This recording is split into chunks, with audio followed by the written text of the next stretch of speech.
Hey gang, Alan Combies here. Welcome to another video in a series that I call Morning Coffee with Alan. These videos are little cups of Java for you in the morning or whenever you happen to watch these to hopefully inspire you and to get you reflecting and thinking about life and about yourself, most importantly. And if I could sum up my reason for these videos, really, it's hopefully to help you get to know yourself better.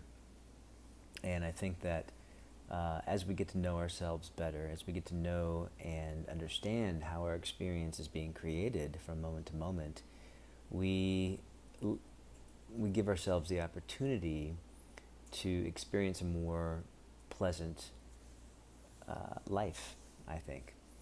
So today in this video, I thought I would share with you an idea that one of my teachers first stated this way, and it really resonated with me. And that is that this whole process that I'm speaking to and that I help my clients with, I really see as more of a subtractive process. If you look at all the self-help and all of the different tools and techniques out there that are really pitched to you and me, as being the thing that will help you overcome whatever it is that you're up against, whatever you think you're up against. And I'm not saying that these are bad things. In fact, I use some of these tools myself from time to time. I think they come in very handy. But if we put all the power in the tool, then we end up getting preoccupied with the tool and we forget what, again, we're moving away from the true answer. And the true answer is to go inside and to, again, reflect on how you're creating your experience from moment to moment. Now, when I say how you're creating your experience, I don't mean how you're manifesting.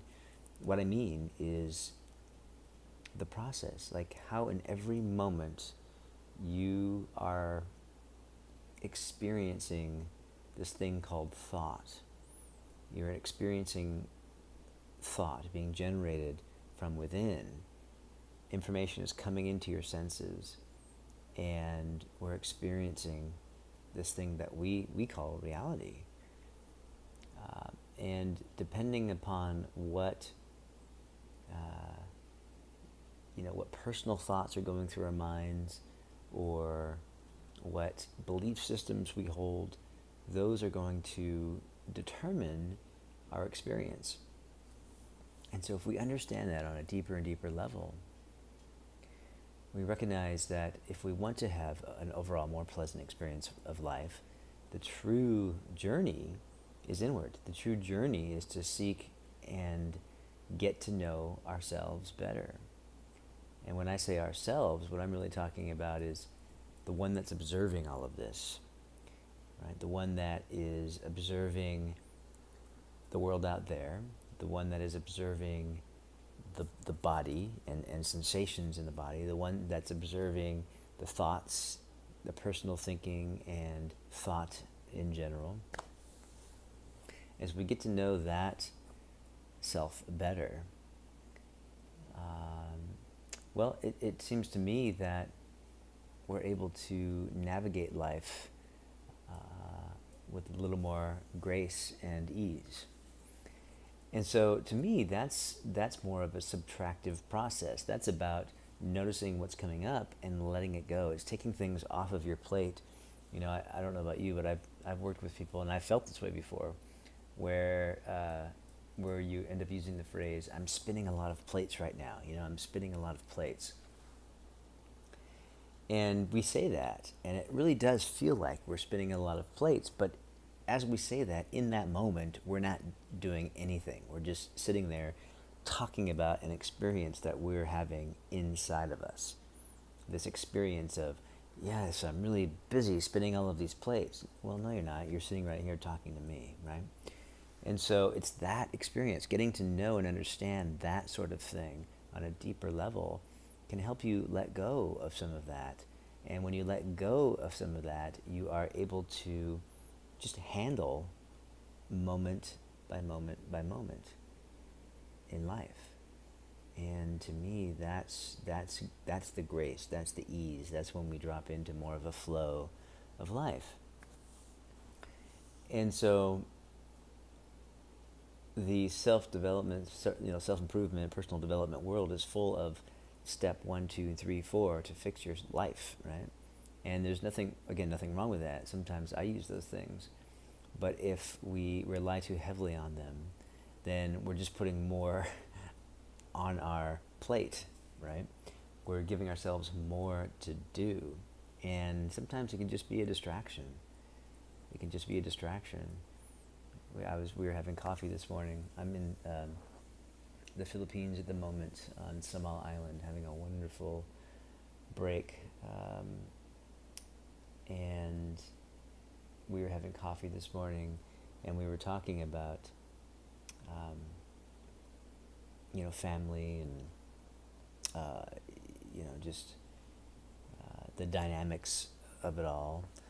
And we were also talking about, addiction and how addictions are created. And in essence, if we don't understand how our experience is being created from moment to moment, if we don't understand how we're the observer, then when we come up against these emotional hurts and these thoughts that we might have or past memories that we have, if we don't know that we're the observer of that and that we don't need to identify with those things any longer, then we seek to stuff them down or escape them or avoid them somehow. And of course, there's no shortage of ways to do that. And if we become dependent, again, if we don't realize that we're the one that's capable of letting it go, then we turn to these outside things like drugs, like pornography, like shopping, like it could be anything, but alcohol, even personal development. We can get into personal development and think that we need to meditate 12 hours a day. But really what we're doing is we're using those things as an escape. Now, some are healthier than others. I would definitely recommend meditation over, heroin. But it can be for the same purpose. Now, I'm not saying meditation is bad. I still meditate from time to time. It's good to slow your mind down.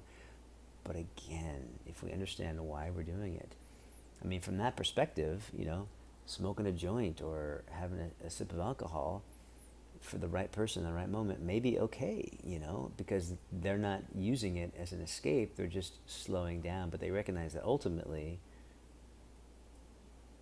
slowing down is something that happens naturally when we point ourselves in that direction. Our minds will begin to settle, and the more we reflect on that, the better.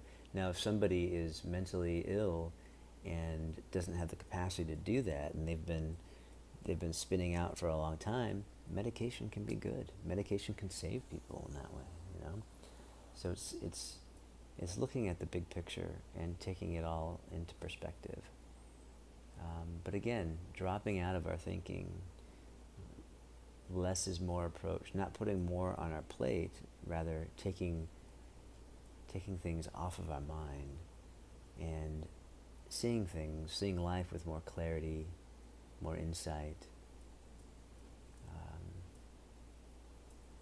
and really sort of dropping into that flow. I hope that makes sense. I could probably ramble about this for a long time, but I'll leave it at that. In fact, maybe I'll show you just very quickly. Let me see if I can do this here, guys. Bear with me. It might be too bright outside, but I just want to see if the light will adjust. This is where we're staying. This is a little guest house on this property. And I don't know if you can see, but we're on an island, and Mindanao is just across that way.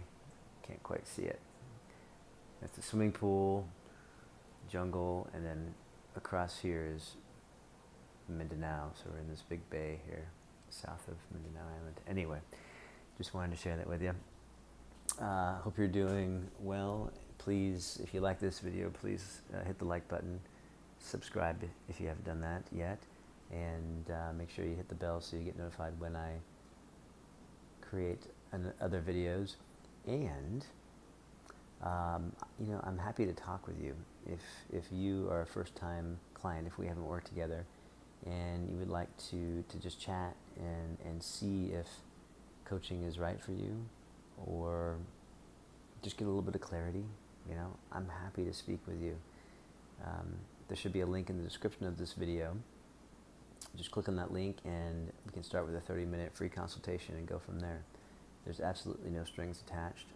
I enjoy the opportunity and appreciate the opportunity to speak with you. So, all right, that's all for now. I'll leave it there. Coming to you from Samal Island in the Philippines, and we'll see you in the next one. All right, take care.